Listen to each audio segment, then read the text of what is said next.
1500년 전 한 고구려인이 죽었다.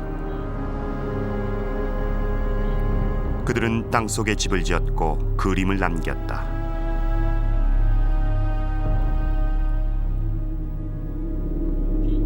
어둠 속 무덤 구석구석에 남겨진 그림들 속에는 무덤 주인이 살아있는 얼굴로 안방에 앉아 있고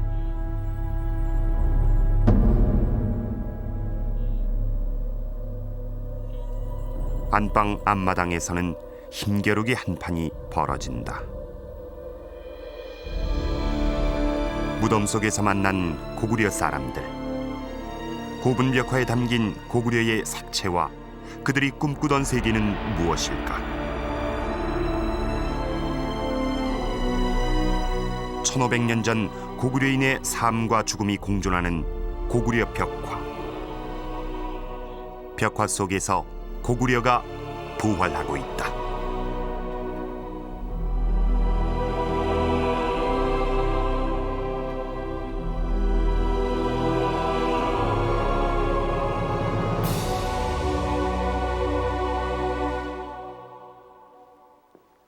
중국과 북한의 고구려 유적이 세계문화유산에 동시 등재됐습니다. 지난 2년간의 진통을 보여주는 양국의 세계문화유산 신청서인데요. 고구려가 인류의 유산으로 등재된 것은 반가운 일이지만 역사 갈등이 심화되는 계기가 될 것이라는 우려도 있습니다. 중국은 고구려 왕성의 대규모 정비를 마치고 국내성, 광개토왕비, 장군총, 무용총 등을 세계문화유산에 등재시켰습니다. 북한은 고구려 고분군이 세계문화유산에 올랐는데요. 동명왕릉, 덕화리 고분, 수산리 고분, 강서대묘 등입니다. 중국과 북한이 공통으로 등재한 것은 벽화인데 중국과 북한 중 어디에 벽화 고분이 더 많을까요? 현재까지 공식 보고된 벽화는 중국이 30개, 북한이 73개인데요. 중국이 다수일 것이라는 일반적인 생각과는 달리 북한이 2배 이상 많이 간직하고 있습니다. 고구려의 상징이자 거울인 벽화, 벽화를 통해서 고구려를 다시 보고 왜 고구려가 우리에게 계승되고 있는지 그 단서를 찾아보고자 합니다. 세계문화유산 등재를 앞둔 지난 6월, 벽화의 왕국 평양을 직접 답사했습니다. 평양에서 차로 20여 분을 달리면 재령산 기슭에 도달한다. 이곳엔 동명왕릉을 포함해 15개의 고분이 밀집해 있는데 진파리 고분군이라고 불린다. 15개의 진파리 고분군은 이번에 모두 세계문화유산으로 등재됐는데 무덤 주변의 소나무 숲 또한 유명하다.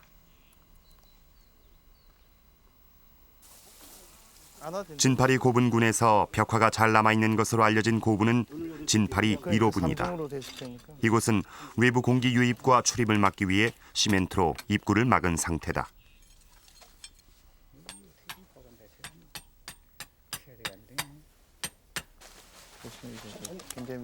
취재팀을 위해 특별히 개방된 진파리 1호분. 하지만 보존을 위해 촬영 시간도 극히 제한된다. 이 안에 이제 벽화가 일부 이제 많이 일제 시기에 일본 놈들이 많이 파괴하고 그래서 많이 손상이 갔습니다. 그렇기 때문에 이거 열지 않는 걸 우리가 처음으로 우리가 열기 때문에 여러분이 들어가서 촬영기 딱 하나만 가지고 또 20분 이상 이거 촬영을 안 하도록.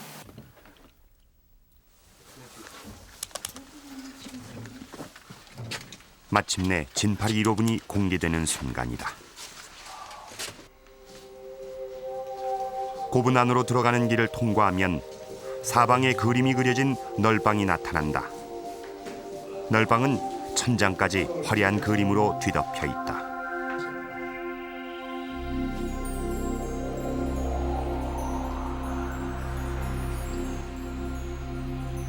천장엔 해와 달이 그려져 있다.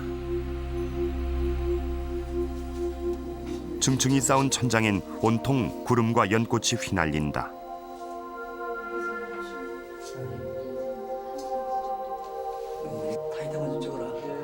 삼각 고임으로 만들어진 모서리에는 연꽃이 천장을 떠받든다.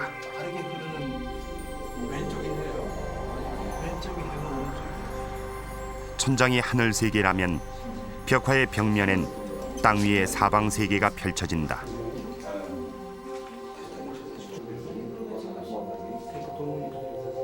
진파리 1호분의 내벽은 사신도를 그리고 있다. 사신은 방향을 수호하는 상상 속의 동물이다. 진파리 1호분의 사신은 살아있다.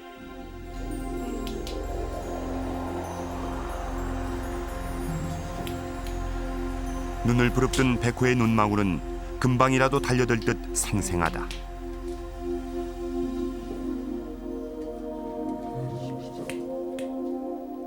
날렵하게 몸을 움직이는 백호는 꼬리까지 힘이 넘친다.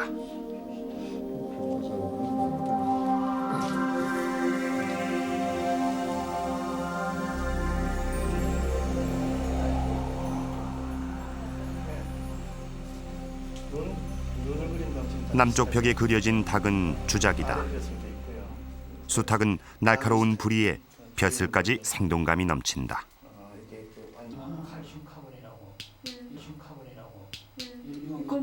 지금 피 막 형성했습니다.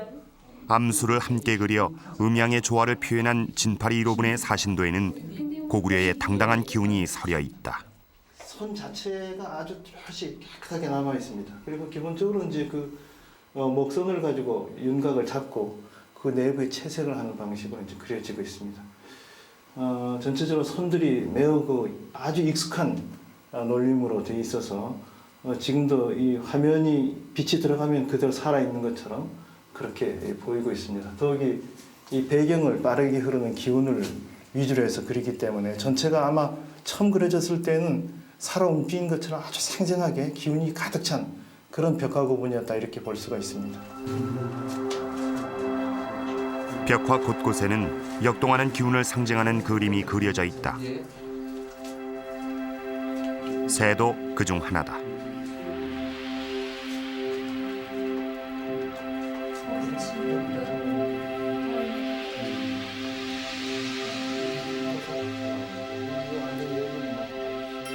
벽면을 가득 메운 구름과 꽃무늬는 벽화에 살아있는 기운을 불어넣는다.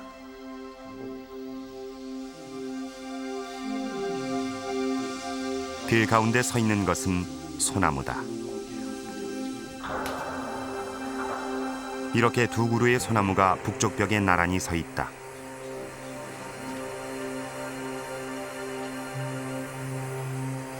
절제된 가운데 힘있는 필치로 형상화한 소나무는 6세기 무렵 그려진 소나무 그림 가운데 최고로 알려져 있다.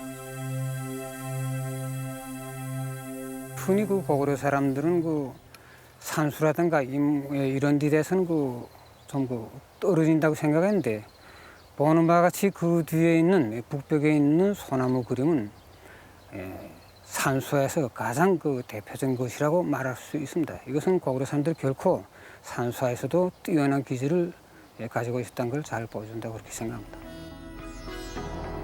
진파리 1호분의 보존 상태는 어떨까? 기운 생동하는 고구려의 기상은 남아있지만 곳곳엔 도굴로 인해 훼손된 부분이 많다. 도굴 당시 벽면이 완전히 파손된 부분이 있는가 하면 회벽 위에 곰팡이와 탄산칼슘층이 두텁게 형성돼 그림을 알아보기 힘든 곳도 있다. 땅에서 올라오는 습기로 인해 부분적으로 벽화가 떨어져 나가기도 한다. 이 벽화 부분을 보면 색감이 아주 좋아서 1500년의 시간이 흘렀지만 거의 그대로 남아 있습니다. 그래서 도굴로 인한 그 상처들이라든가 또 아니면 그 습기가 불가피하게 차오를 때 아랫면부터 이 부식이 진행돼서 벽화의 그 안료들이 없어진 부분을 제하면 비교적 아주 잘 남아 있는 편입니다. 진파리 1호분을 그래픽으로 복원해봤다. 서벽엔 백호가 구름 속에서 포효하고 북쪽 벽엔 뱀과 거북으로 형상화된 현물 중심으로 소나무 두 그루가 서 있다. 청룡은 동쪽을 지키고 있다. 남쪽엔 암수 주작이 호위하는 무덤 안. 이곳은 고구려인들이 죽은 자를 위해 마련한 가장 신성한 공간이었다. 진파리 1호부는 도굴로 인해 벽화 이외에는 남겨진 것이 없습니다. 하지만 도굴당하기 전에는 죽은 자를 위한 부장품들이 있었을 것이고 소나무 두 그루 앞에는 이렇게 관이 놓여져 있었을 것입니다. 고구려 무덤은 대부분 부부 합장묘였습니다. 삼국지 동의 전에는 이런 기록이 있습니다. 고구려 사람들은 남녀가 결혼하면 곧바로 수의를 만든다. 무덤을 만들 때에는 돌을 쌓아 봉분을 만든 다음 소나무와 잣나무를 심는다. 이렇게 부부를 합장하고 돌을 쌓아 봉분을 만들고 주변에 소나무 등을 심고 하는 것은 지금 제가 들어와 있는 진파리 1호분과 크게 다르지 않은 것 같습니다. 관 속에서 영원히 잠든 두 고구려인. 그렇다면 이들은 어떤 얼굴이었고 이들의 부부 생활은 어땠을까요? 국내 최초로 평안남도 남포시 강서구역에 수산리 고분을 취재했습니다.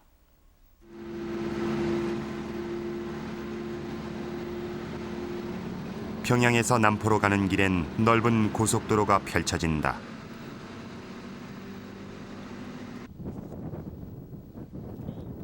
고속도로를 지나 20여 분을 달리면 고정산 남쪽 구릉 위에 수산리 고분이 있다. 지난 71년 발견돼 주목을 받았던 이 고분은 고구려 사람들의 모습이 잘 남아있는 고분으로 유명하다. 네, 반갑습니다, 선생님. 이호기라고 합니다. 반갑습니다.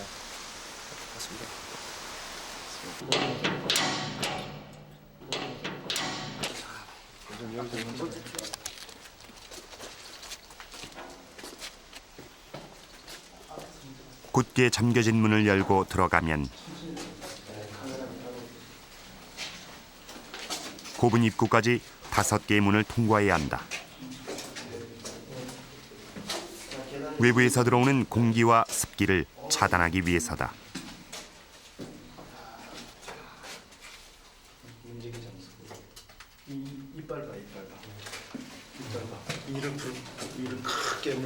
고분 입구로 들어서자 제일 먼저 만나는 것은 날카로운 창을 들고 선 문지기다. 그 이빨, 붉은 입술에 이빨 4개가 그냥 깨물고 있는, 그러니까 눈을 부릅뜬 거죠. 수염이 좌우로 쫙 붙이고 눈썹도 그냥 뻗어 올라가고. 4개의 치아와 코수염까지 세밀하게 묘사된 문지기는 양손에 무기를 들고 서 있다. 한 손엔 날카로운 창을,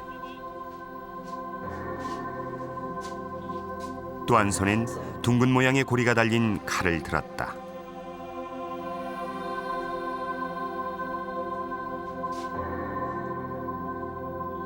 좁은 입구를 제외한 무덤 안은 모두 유리막으로 둘러쳐져 있다. 외부의 공기가 벽화에 닿아 부식되는 것을 막기 위해서지만 유리에 물방울이 맺힐 정도로 습기가 많다. 벽화 모서리에는 화려한 기둥이 그려져 있다. 기둥엔 연꽃을 그려놨다. 기둥 위론 지붕을 얹어 지상의 목조 건물처럼 꾸몄다. 지붕 아래는 무덤 주인이 살았던 집에서의 생활을 그렸는데 많은 부분이 발견 당시부터 많이 훼손돼 있었다고 한다.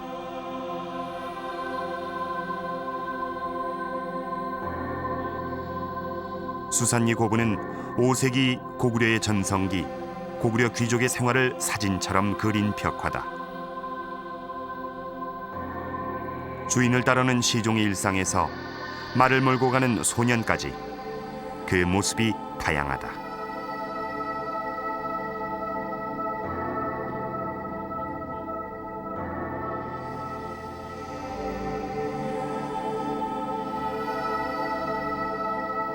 지상의 세계에서 하늘로 승천하는 모습도 있다.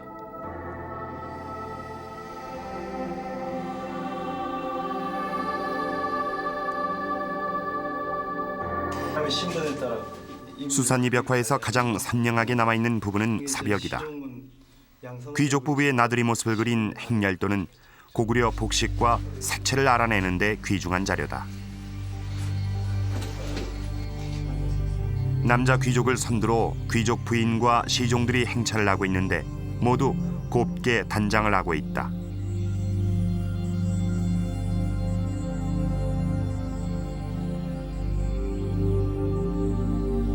여인들은 주름 치마에 긴 저고리를 입었다.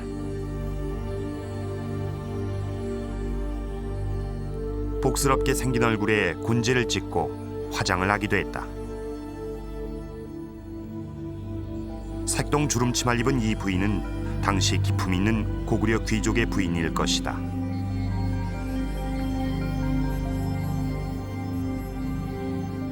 귀족 부부의 뒤에는 양산을 든 시종이 뒤따르고 있다.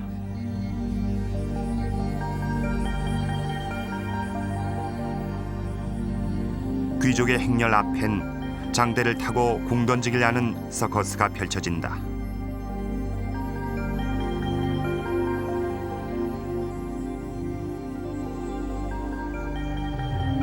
또 한편에서는 어깨에 매는 북을 치며 긴 뿔나팔을 부는 악사의 행렬도 이어진다.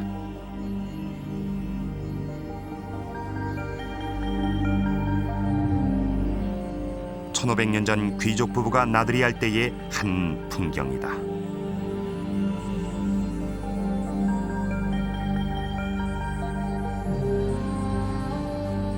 행렬도 위주로 벽화가 구성되어 있고 수많은 인물들이 등장을 하는데 아주 흥미로운 것은 이 행렬도 인물들이 당시 그 고구려의 그 북방 문화권하고 남방 문화권, 즉 국내성 지역의 문화하고 평양 지역의 문화가 잘 혼합돼서 5세기 후반의 전형적인 고구려 문화, 그리고 그 위에서 형성된 고구려 복식, 이런 것들이 아주 잘 나타나고 있습니다. 그래서 이 5세기 후반의 고구려 사회의 모습이 아주 잘 표현되어 있는 그런 벽화 고분이라고 할 수가 있습니다.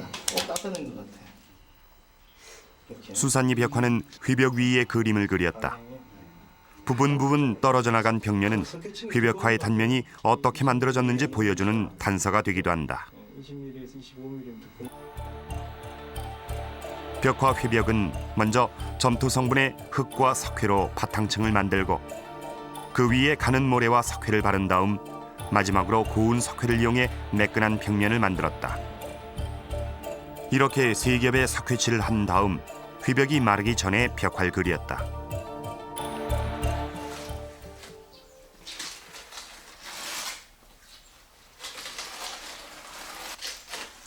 고려대학교 진영선 교수와 함께 수산리 벽화의 귀부인을 재현해보기로 했다. 먼저 전통적인 휘벽화 제작 방식에 따라 세 겹으로 휘벽을 만들었다.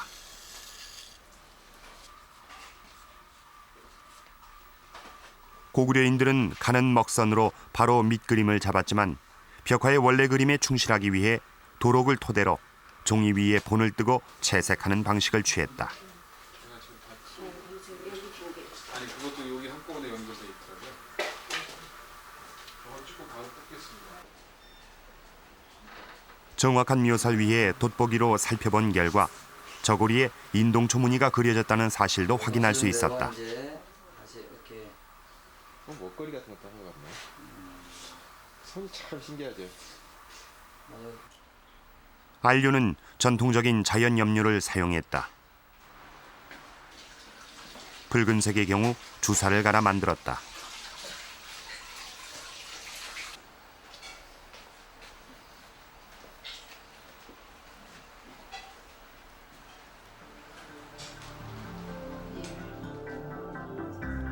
색동 주름 치마, 그리고 은은한 무늬가 새겨진 저고리, 곤지를 찍은 고구려 부인이 재현됐다.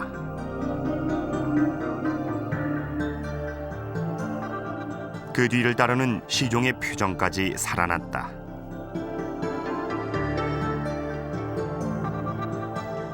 시종은 귀족 부인의 뒤에서 양산을 바치며 뒤따르고 있다.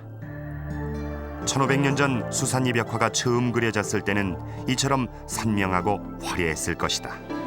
그 시대에 이렇게 화려한 의상을 직접 해냈을까 하는 그런 참 감탄도 자아내게 하면서 또 이 색깔을 쓴다든지 또는 그 선묘라든지 그런 그 표정의 그 묘사라든지 하는 것이 사실 지금 이 2004년에 갖다 놔도 전혀 손색이 없을 정도의 그렇게 좋은 묘사와 또 좋은 색감과 1600년을 살아 있었다는 그런 그 시대를 느끼지 못할 정도로 정말 생생하고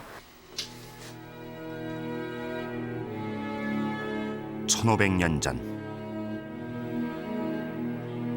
사람들이 입었던 옷과 생김새, 표정까지 생생하게 말하고 있는 수산리 고분 벽화. 귀족 부부의 나들이 그림은 고구려인의 눈으로 본 고구려의 살아있는 모습이다.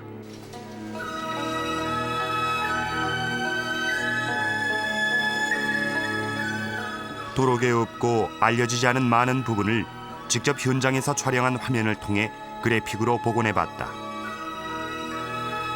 훼손된 부분이 많아 어려움이 있었지만 북벽과 동벽에서는 주인공 부부의 실내 생활을 어렴풋이 볼 수 있다. 비교적 잘 남아있는 사벽의 나들이 행렬도는 이 무덤에 함께 매장됐을 부부의 살아생전 삶이 어떠했는지 생생히 말하고 있다. 고려대학교 진영선 교수가 복원한 수산리 벽화의 귀부인입니다. 이렇게 실제로 보니 우선 색감이 상당히 강렬하면서도 또 우아합니다. 회벽화 특유의 독특한 질감도 느껴지고요. 자세히 보면은 아주 섬세한 무늬가 새겨진 저고리를 입고 있고 목에는 얇은 스카프 같은 것을 두르고 있습니다. 또 우산의 모양도 상당히 재미있습니다. 우산대가 이렇게 길고 구부러져 있어서 사용하기에 상당히 편리했을 것 같습니다. 또 신분에 따라서 사람의 크기를 다르게 그렸는데 시종의 얼굴도 상당히 밝게 표현되어 있어서 보는 사람을 흐뭇하게 해줍니다. 이렇게 벽화는 자세히 뜯어보면 볼수록 고구려의 많은 비밀을 풀 수 있는 1500년 전의 스틸 사진입니다. 수산리 벽화가 귀족의 나들이 등 고구려인의 바깥 생활을 충실히 보여줬다면 고구려인의 안채 생활을 구석구석 볼 수 있는 벽화도 있습니다. 역시 최초로 황해남도 안악군 오국리의 안악 3호분을 취재했습니다.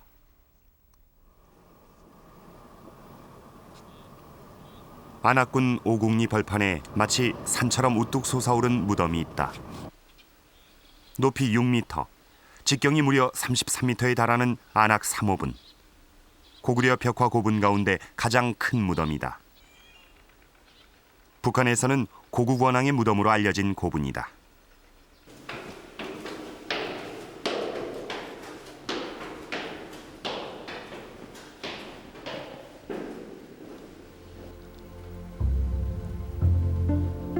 무덤으로 들어가는 돌문을 지나면 제일 먼저 돌기둥이 눈길을 끈다.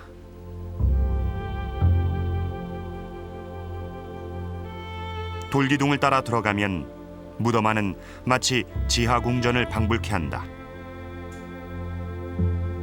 그리고 지하궁전의 가장 안쪽 벽, 바로 이곳에 무덤의 주인이 앉아 있다.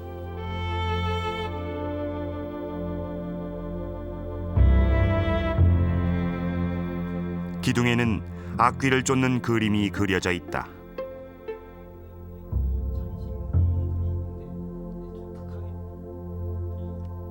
당대의 뛰어난 건축술을 보여주는 기둥 뒤론 휘랑이 있고 기둥이 떠받든 널방의 천장 한가운데는 연꽃이 그려져 있다.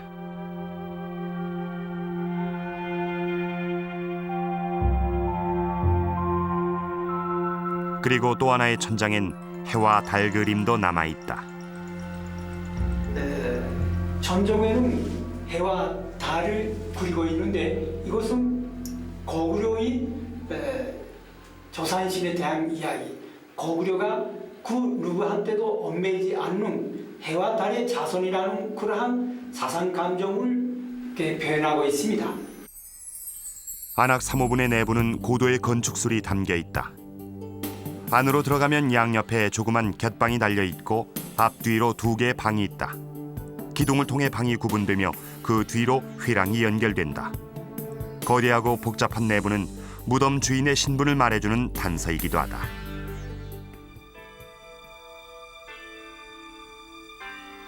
화려한 휘장을 둘러친 방에 근엄한 자태로 앉아있는 무덤의 주인공은 머리에 백나관을 쓰고 있다. 결이 고운 비단으로 만든 백나관은 고구려 왕만이 쓸 수 있는 관모다. 한 올 한 올 수염까지 선명하게 그린 이 초상화는 코와 눈에서 여러 번 그림을 고쳐 그린 흔적이 남아있어 주인공을 그리는 데 얼마나 신중했는지를 알게 한다. 주인공 옆에는 신하들이 늘어서 예를 갖추고 있다. 종이와 붓을 든 채 주인공의 정사를 거들고 있다.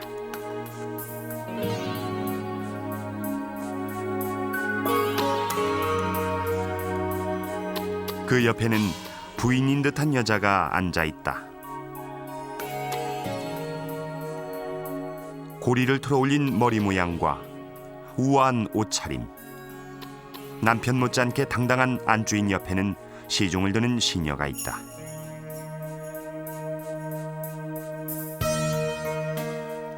이 무덤은 한때 중국에서 귀화한 인물의 무덤으로 알려지기도 했다.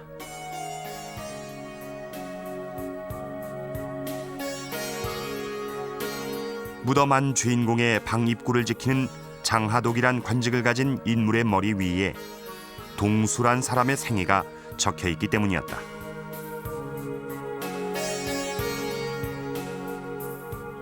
한편 동수란 이름이 무덤의 주인공이 아니라 행렬도에 나타난 고구려의 왕이 주인공이란 설이 팽팽히 맞서고 있다.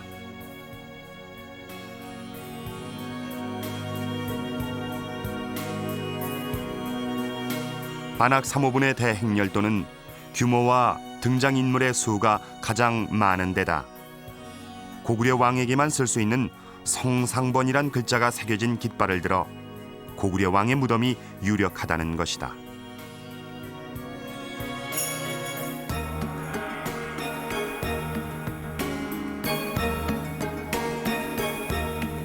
무덤 주인공 논쟁을 차치하더라도 무덤을 직접 만들고 벽화의 주제를 설정한 것은 틀림없는 고구려인이란 사실은 두말할 나위 없다.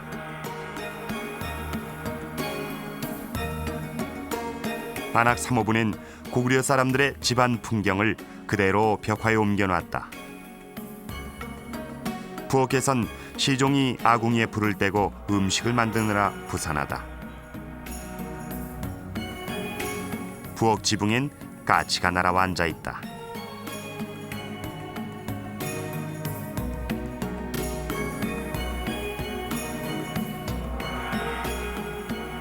집 안에는 고구려 사람들의 교통수단이었던 수레를 넣어두는 일종의 차고도 있었다.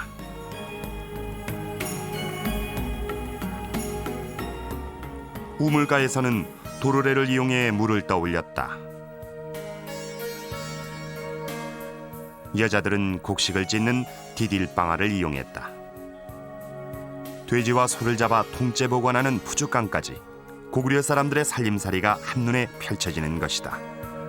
일단 안악 3호분의 벽화 주제는 이제 생활 풍속이기 때문에 일반적으로 그 어떤 고구려 귀족이든 고구려의 왕족이든 이 무덤의 이제 주인공의 그 살아생전의 생활을 일단 지하에 그대로 옮겨 놓는데 그림을 그리는 목적이 있었습니다.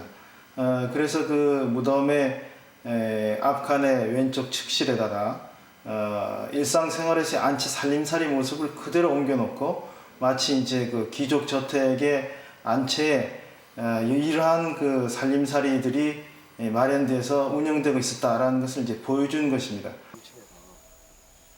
고구려의 생활상을 잘 보여주는 또 하나의 사례는 덕흥리 고분이다. 고구려 벽화 무덤 가운데 유일하게 무덤의 주인을 밝히고 있는 이 무덤은 광개토대왕 시절 유주자살 지낸 진의 것이다.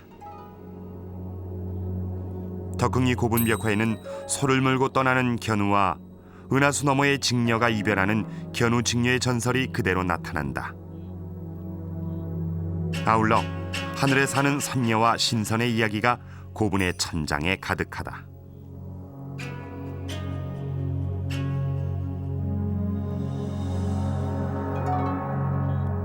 신화와 전설로 가득한 하늘 세계 아래에는 현실에서의 삶이 그려져 있다. 벽화 한쪽엔 고구려 사람들의 놀이가 한창이다. 달리는 말에서 활을 쏘는 이 놀이는 마사히다.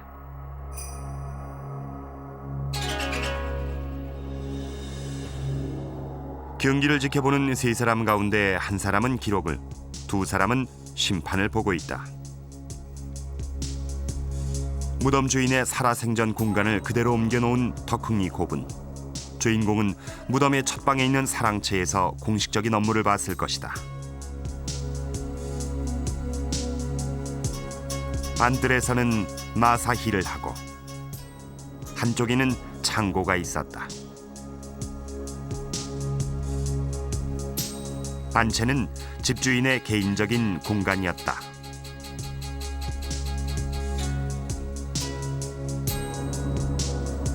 안채 오른쪽들엔 연못이 있고 이곳에서는 불교의식인 칠보 행사를 치렀다.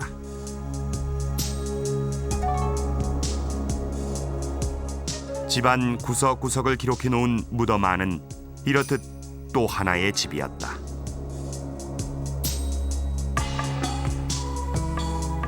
집 전체 모양을 그린 아나기로분의 전각도를 바탕으로 실제 귀족의 집을 복원했다.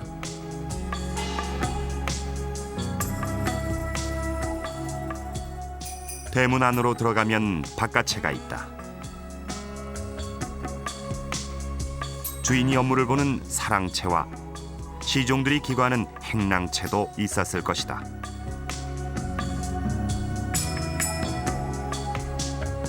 중문을 열고 들어가면 안채다.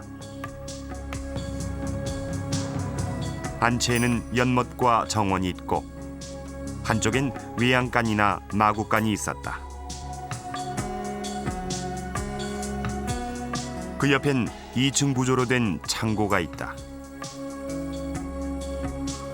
그리고 안채 가장 안쪽에 있는 안방에서 귀족 부부는 살고 있었다.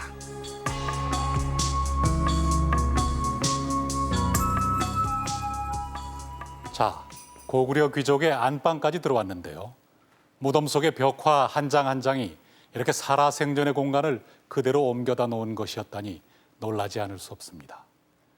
그러니까 고구려에는 집이 두 채 있었던 셈입니다. 땅 위에 이런 집과 땅 속에 영혼이 쉬는 집을 항상 마련해 두고 있었던 것입니다. 그렇다면 이 저택에서는 어떤 풍경들이 펼쳐졌을까요? 덕흥리 고분의 벽화들을 애니메이션으로 처리해 봤는데요. 집주인은 안방에서 소를 몰고 가는 견우직녀의 설화를 즐겨 얘기했을 것이고, 외출할 때에는 수레를 타고 시종들을 거느리며 화려하게 행차했을 것입니다. 가끔씩은 말타기 대회를 열었고, 전시에는 언제라도 무장하고 출정할 수 있는 만반의 준비도 하고 있었던 모양입니다.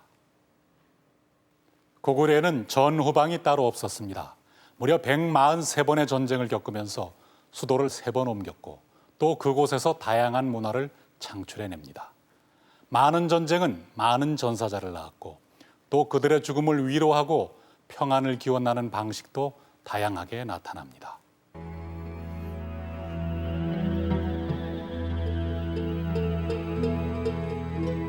고구려의 초기 수도인 국내성이 있었던 통구 고분군엔 만여 개의 무덤이 밀집해 있다.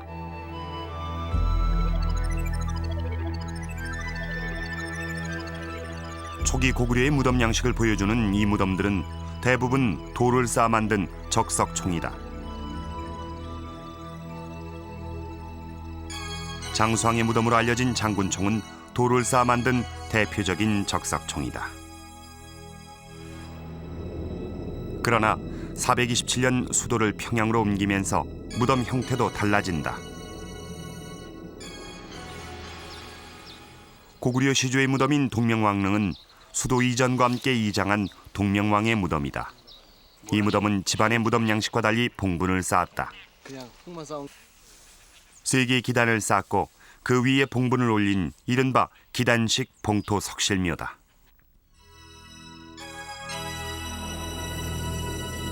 원래 고구려의 무덤은 돌을 쌓아 올리는 돌무덤에서 비롯됐다. 그 후 돌을 깎아 정교하게 쌓는 적성묘로 발전한다. 흙을 쌓아 봉부를 만드는 봉토묘는 5세기 이후에 나타난 양식이다. 그러나 동명왕릉은 특이하게도 기단과 봉토가 함께 나타난다. 이는 적성묘에서 봉토묘로 넘어가는 과정에서 나타난 무덤 양식인 것이다. 이 평양의 그 동명왕릉은 그 기단식 그 적성묘에서 봉토 속실묘로 그 옮겨가는 과정을 이제 보여주는 것입니다. 그러나 이미 그 5세기 중반경에 봉토 속실묘가 많이 쓰이지만 이 동명왕릉이란 그 특별한 어떤 의미 때문에 전통적 방식인 기단을 사용을 하고 있는 것입니다. 지난 1974년 발굴 당시 동명왕릉에선 여러 개의 기단이 발견됐다. 그동안 벽화가 없는 무덤으로 알려졌지만 두텁게 쌓인 회벽을 걷어내자 벽화의 흔적이 발견되기도 했다. 무덤의 벽면에 그려진 것은 연꽃이었고 그 연꽃의 수가 무려 645개였다고 한다.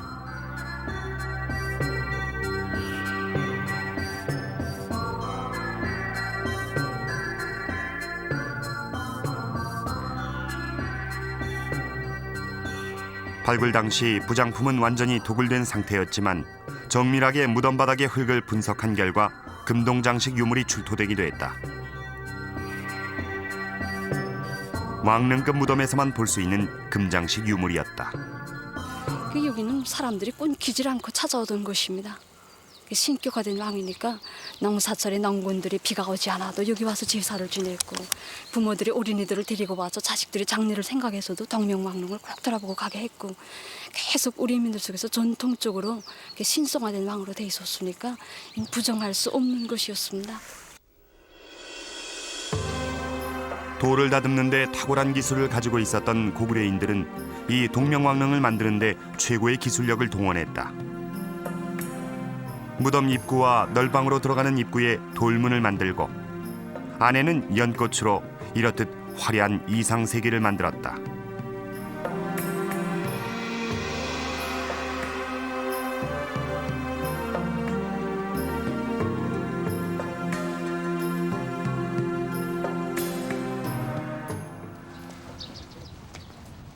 고구려 사람들의 고분 건축술과 벽화 예술은 강서 세무덤에서 그 절정을 이룬다.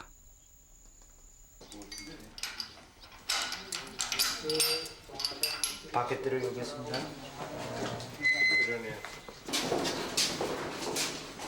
보존을 위해 설치된 5개의 문을 통과하고 들어가면 강서대묘의 벽화를 만날 수 있다.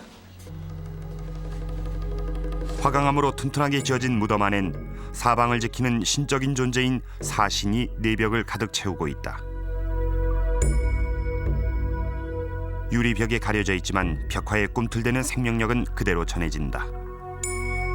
동쪽의 신 청룡은 눈을 부릅뜬 채 비상하며 나쁜 기운을 몰아내고 있다.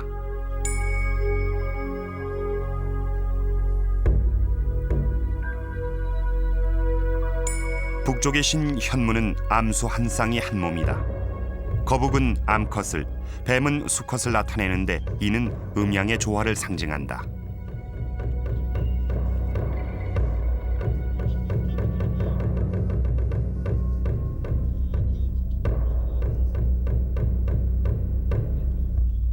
서쪽의 신인 백호는 금방이라도 날아갈 듯 무덤 입구 쪽을 향해 내달리고 있다.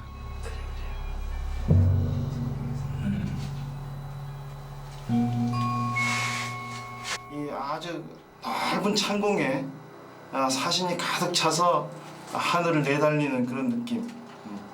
이제 이것이 이제 그 청룡과 백호가 이 무덤의 입구를 향해서 이렇게 포효하면서 내려오는 그 느낌 자체가 벽화 속에 생생하게 살게 되는 거죠.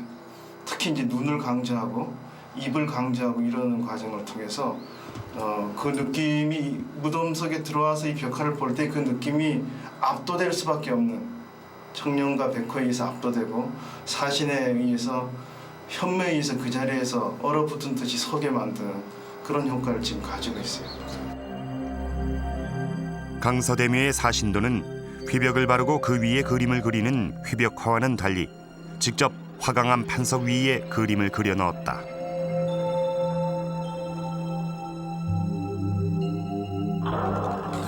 돌 위에 그린 그림은 생동감이 넘친다. 청룡은 마치 살아있는 듯 움직인다.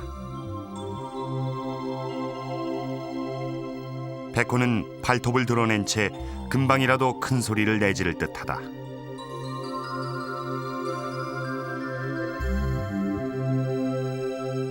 현무와 함께 주작은 음양 조화를 상징하는 동물이다. 힘껏 벌린 양날개와 바람에 날리는 깃털엔 비상하는 기운이 서려 있다.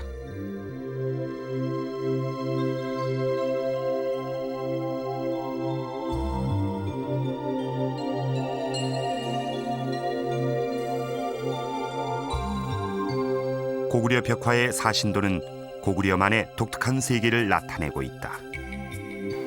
세계유산이 그 평가 기준에 등록 기준에 볼 때 그 문화사적 가치, 그다음 그와 동시에 보존 조건, 이 두 가지 조건을 비교적 완벽하게 갖추고 있다고 다 만족을 표시하고 있습니다. 특히 이 벽화무덤의 내용에 대해서는 세계적인 걸작이라고 보는 사람마다 일치하게 다 이야기하고 있습니다. 연화화생문이라고 그러는데 강서대묘가 고분 건축의 백미로 꼽히는 것은 돌다듬는 기술의 완벽함 때문이다. 화강암 두 장을 연결한 이음새는 빳빳한 종이 한 장 들어가지 않을 만큼 반듯하다.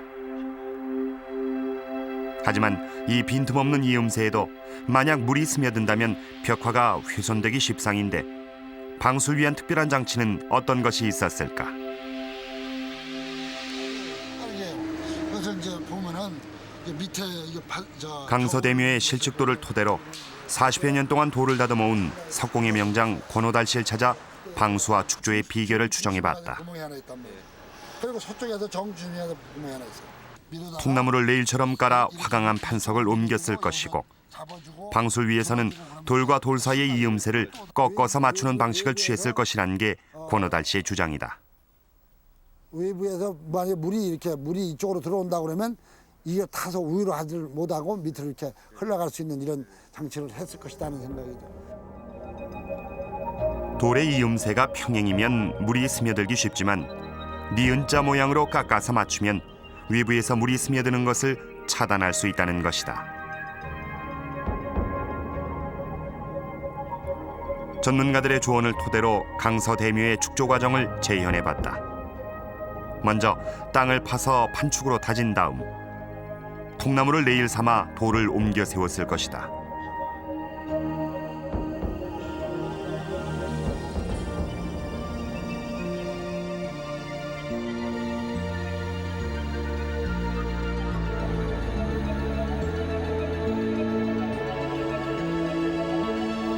무덤의 지붕을 만들 때는 돌을 들여 쌓고 천장을 둥글게 만들어 봉토의 압력을 분산시켰다.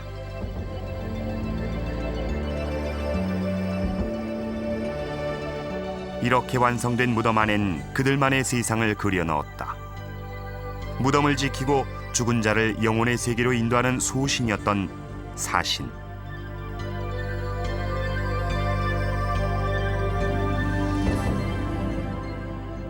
화강암 판석 위에 그려진 사신이 살아 움직이는 무덤 안은 그 자체가 하나의 우주였다.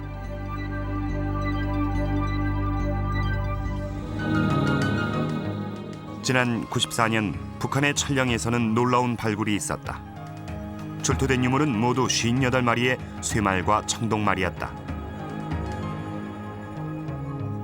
조선중앙역사박물관에 전시된 기마군단에서 취재팀은 놀라운 사실을 발견했다. 58마리의 기마군단 속에 사신이 존재한다는 사실이었다. 동쪽과 서쪽에도 사신이 배치돼 있는데 동쪽엔 청룡이, 서쪽엔 백호가 서 있다. 대열의 맨 앞쪽에선 남쪽을 수호하는 주작이 자리 잡고 있다.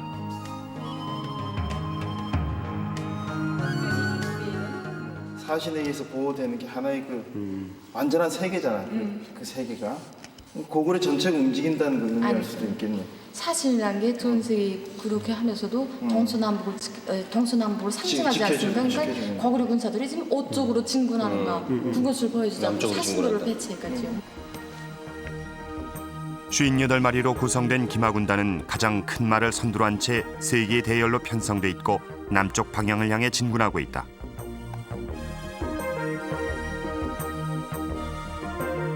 사신이 상징적인 존재를 넘어 고구려 군대를 수호하는 실물로 확인된 것은 이번이 처음이다.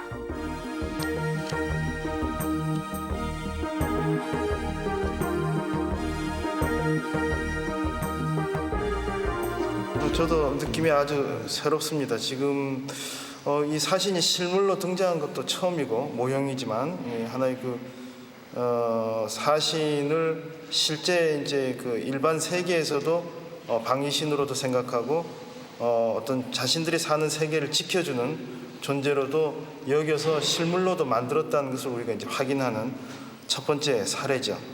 게다가 그것이 이제 전투병들로 구성된 기마대가 이들에 의해서 호위된다, 지켜진다 이런 관념을 실제로 가지고 있었다는 것을 이제 이 발굴된 실물이 그대로 보여주고 있습니다. 그렇다면 사신의 수호를 받는 김하군단은 어떤 대우로 전투에 임했을까? 안악 3호분의 대행렬도에는 고구려 군대의 편성을 추정할 수 있는 모습이 잘 나타난다.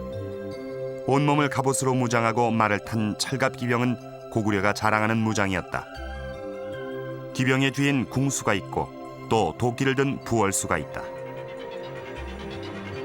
칼을 든 환도수는 갑옷과 방패 차림이다.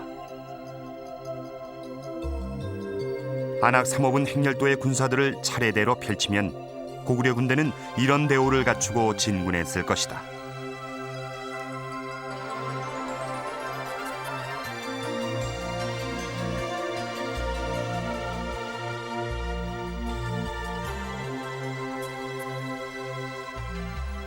그리고 전투가 벌어지면 고구려 철갑기병이 선두에 서고 경마기병과 창수, 부월수가 뒤따랐는데 그들 곁엔 항상 사신이 수호하고 있었던 것이다.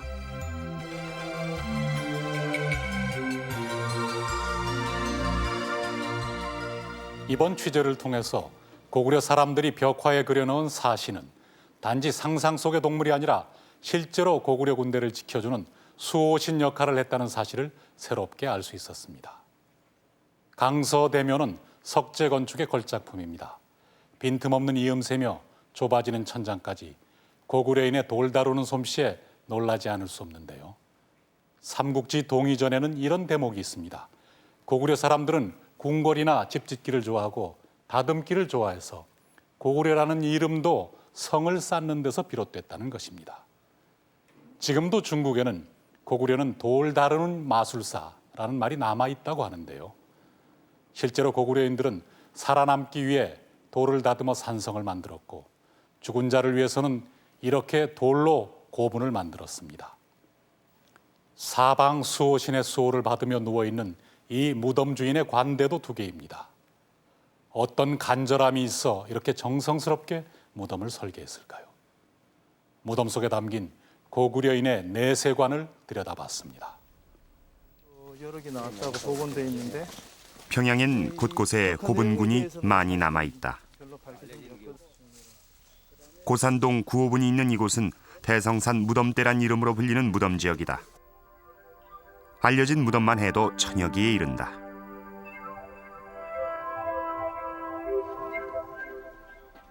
그 가운데 하나인 고산동 9호분.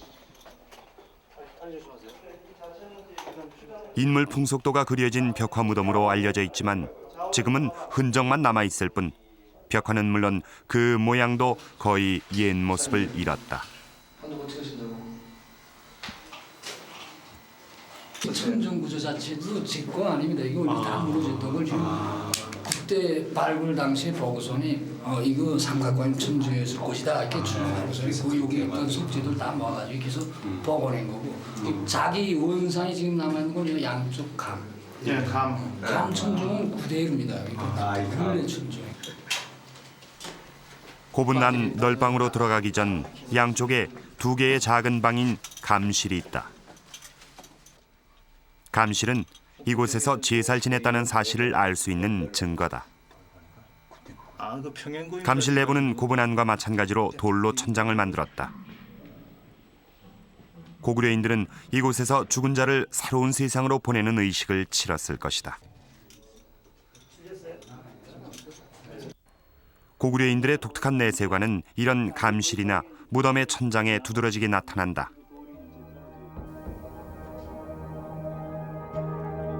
장천 1호부는 고구려인들이 꿈꾸던 세상이 그대로 나타난다. 현재 남아있는 불교 그림 가운데 가장 오래된 이 그림은 열애상에게 예불을 드리는 모습이다.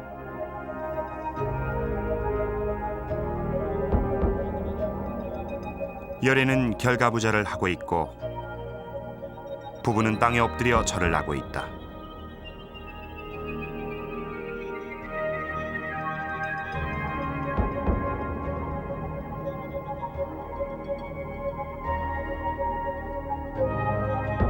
그들은 죽어서 다시 태어나는 연꽃 환생을 기원했던 것이다.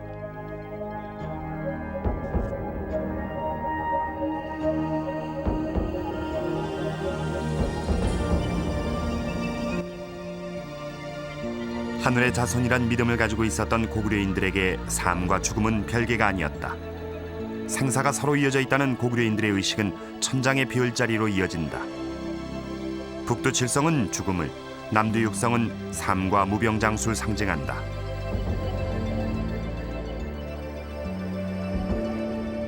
그래서 현세에서의 삶이 끝나면 그들이 꿈꾸는 이상세계에서의 삶이 기다리고 있다고 믿었다.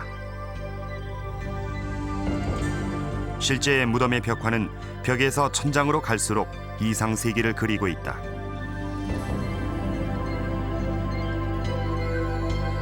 연꽃은 환생한다는 불교적 의미가 강하다. 죽은 자를 인도하는 사신은 하늘 세계로 올라가는데 부정을 막는 수호신 역할을 한다.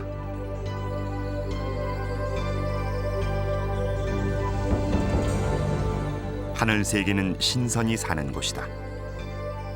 고구려 사람들은 신선을 그들의 조상이라고 여겨서 죽으면 그들 또한 신선이 된다는 믿음을 가졌다. 독특한 구조의 천장엔 그들이 인식하는 하늘 세계가 있었고 그것은 다른 어느 곳에서도 볼 수 없는 고구려의 하늘이었다.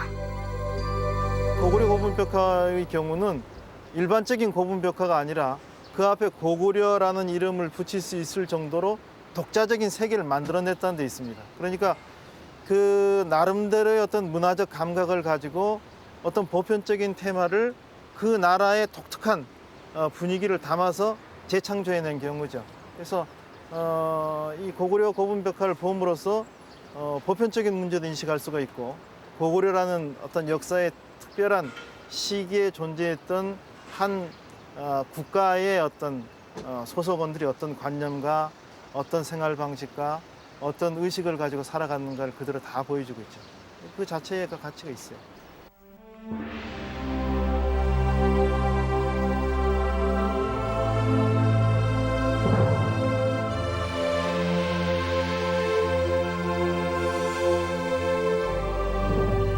무덤 안에서 죽음은 또 다른 삶의 시작이었다. 이렇듯 무덤 안에 고구려를 담아낸 고구려 사람들. 고구려 벽화에는 1500년 전 이 땅에 살았던 고구려인의 참모습이 살아 숨쉬고 있다.